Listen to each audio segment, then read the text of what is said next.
Andy Kim didn't need to raise his voice, he didn't pound the table or shout into the microphone. Instead, with calm precision, he asked a question so simple it should have been answered in seconds. Do you know what part of the Constitution gives Congress the power to suspend habeas corpus? Across the room, Secretary Kristi Noem froze. She guessed, she stumbled, she admitted she didn't know. And in that moment the entire room shifted. This wasn't just a slip, it was a revelation. Because when one of the most powerful officials in America can't name the very clause that protects us from being locked up without cause, it's not just embarrassing, it's dangerous. Show up and ask for a tour. We've facilitated every single tour that every member of Congress has wanted. We've always done that, and we have to, when we have a tour, also make sure that we've addressed security concerns and have enough staff and all of that, and we were accommodating that when those individuals showed up and they decided instead to break in. You know that they were already on the ICE premise, already facilitating into having the tour when there was the arrest of the mayor. They were not breaking into They had broken through the outer fence, and they were interior on federal property when the crimes occurred. They were invited in by ICE as the ICE was preparing to give them a tour. That doesn't give them an excuse to start punching law enforcement officers. But you understand that they were not storming the fence. Well, I don't understand. Are you making excuses for their behavior that day? I'm just trying to clarify what exactly Oversight is an important part of what Congress does and what you provide to our department, and we welcome it. We give tours when members of Congress ask for it. We just ask that they not be politicized, that they actually are there to provide the oversight that is needed to ensure that we're doing due diligence in our job. And if I were to show up at ICE detention facility unannounced, I would be let in. Yes, I would ask that you would be allowing us to secure the officers that we need to give you an appropriate tour, that we'd be able to cover the other bases and posts that they would have to leave to come and facilitate that. We may have to call other people in to help cover some of that because of the extra responsibilities, but we can do that. I've done this before. I just wanted to make sure I heard that from you. I wanted to just go back to something that was raised earlier about habeas corpus. Can you confirm to us that you understand that any suspension of habeas corpus requires an act of Congress? President Lincoln executed habeas corpus in the past with retroactive action by Congress. I believe that any president that was able to do that in the past, it should be afforded to our current day president. This president has never said he's going to do this. He's never communicated to me or his administration that they're going to consider suspending habeas corpus, but I do think the Constitution allows them the right to consider it. When we saw what happened with, how many times has habeas corpus been suspended in our country? Once that I know of. 4 times. For certain. I'm not certain if those were. The instance that you were referring to was one where the courts subsequently showed that Congress is the one that has the ability. Do you know what section of the Constitution the suspension clause of habeas corpus is in? I do not. Nope. Do you know which article it is in? No, I do not, sir. Okay, well, it is in Article 1. Do you know which branch of government Article 1 outlines the tasks and the responsibilities for? Yes. Which one? Congress. Yes. Stephen Miller has said that he is actively considering, that there is active consideration of habeas corpus. Have you had a conversation with Stephen Miller about suspending habeas corpus? I have not. When it comes to FEMA, this is something I'm concerned about. Being from New Jersey, we've had challenges with Superstorm Sandy and others in the past. I was alarmed when I saw some reports that the acting head, Richardson, said last Thursday that he's about 80 to 85% done with the hurricane season plan, given that we are just days away from hurricane season beginning. I just wanted to ask you, is he done with his hurricane preparedness plan? He is working diligently with the employees at FEMA and are prepared for hurricane season. What you referenced. Have you seen this plan? Have you seen this plan? Is he? Yes, I've been actively engaged in hurricane response and preparation. We're pre-staging people, pre-staging equipment. Is that We're making sure that we have tabletop exercise we're running through with all of our regions on what their response will be. It's been very extensive how we've laid out this plan. And will you be able to share that plan with this committee? I will check and make sure that I can, but I would think that we would be able to do that. I can't see any reason that would be. Just one last thing. A couple weeks ago, you said. And what unfolded next would expose a truth every American needs to hear. Senator Andy Kim didn't waste a second. He started with what should have been the easiest test in civics, the Constitution's suspension clause. Which article is it in? He asked. Secretary Kristi Noem hesitated, then guessed wrong.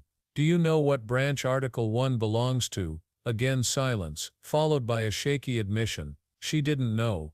These weren't trick questions, they were basics that any high school student could answer. Yet here was a senior official, entrusted with enforcing laws, unable to recall the most fundamental protections of American liberty.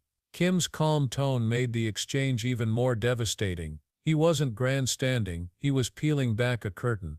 What he revealed was bigger than one person's stumble, because habeas corpus isn't trivia. It's the foundation of due process, the safeguard against unchecked power. And if leaders at the highest level don't know it, what else are they willing to overlook? Habeas corpus isn't just another legal phrase buried in the Constitution, it's the lifeline of freedom. At its core, it means the government cannot simply throw someone in a cell and leave them there without cause. It forces accountability, demanding that any detention be justified before a court. Without it, anyone innocent or guilty could disappear behind bars, no explanation required. That's why the framers of the Constitution placed it directly into Article 1, limiting its suspension to the rarest of circumstances. Only Congress, not a single individual, holds that power. It's not meant to be convenient for those in authority. It's meant to protect citizens from authority itself. When a leader shrugs off this safeguard, even casually, it reveals a dangerous misunderstanding. Because habeas corpus is not a luxury or an outdated relic, it is the line between a nation of laws and a nation ruled by force. And when that line blurs, history shows us what comes next isn't liberty, it's abuse. When Secretary Kristi Noem suggested that a modern president should be afforded the same power President Lincoln once exercised, the danger of her words became clear. On the surface it might sound like a historical comparison, but the reality is far more alarming. Lincoln acted during the Civil War, a moment when the nation was literally split in two, and even then, Congress stepped in to ratify the decision. It was never a free pass for executive power, it was a temporary measure tied to extraordinary circumstances. By framing it as a privilege any president should hold today, Noem opened the door to a chilling possibility, detaining citizens without trial, without oversight, without recourse. That's not just a theoretical risk, it's the kind of unchecked power the Constitution was designed to prevent. Senator Kim didn't need to shout to make the point. His steady questions revealed it for everyone watching. The issue wasn't only what she said but what it implied. If leaders believe the president alone can strip away habeas corpus, then the very principle of due process centuries in the making could vanish with the stroke of a pen. After the constitutional stumble, the hearing shifted to another flashpoint: oversight of ICE detention facilities. A recent press release from the Department of Homeland Security accused members of Congress from New Jersey of causing a disturbance at Delaney Hall. The statement painted a picture of lawmakers storming a facility, creating chaos. But when Senator Andy Kim pressed for details, the narrative began to unravel. By law, members of Congress are allowed to conduct unannounced visits for oversight. No appointment is needed, no permission slip required. Kim asked directly, if I were to show up at an ICE detention center unannounced, would I be let in? Noem admitted yes, then quickly tried to layer on excuses, staffing concerns, security issues, scheduling logistics. But the core fact couldn't be avoided. The Constitution doesn't require an invitation. Oversight is a right, not a favor. And when Kim clarified that lawmakers were already inside, being given a tour, when outside arrests caused confusion, the claim of a mob storming the fence collapsed entirely. This wasn't about protocol, it was about reframing lawful oversight as aggression, and that tactic, subtle but powerful, exposed a deeper pattern that couldn't be ignored. What unfolded in that hearing was more than a single misstep. It revealed a pattern that stretches across institutions: normalize ignorance, discredit oversight, and slowly shift the balance of power away from accountability. By portraying elected officials as agitators instead of watchdogs, the very act of oversight is recast as a threat. And by shrugging off constitutional limits as mere technicalities, the ground under our democracy starts to erode. This isn't just about one facility or one press release, it's about how those in authority frame the story. If oversight becomes political theater and constitutional safeguards become optional, then the public grows numb to the violations. That numbness is dangerous. It allows power to expand unchecked quietly until it's too late to pull it back.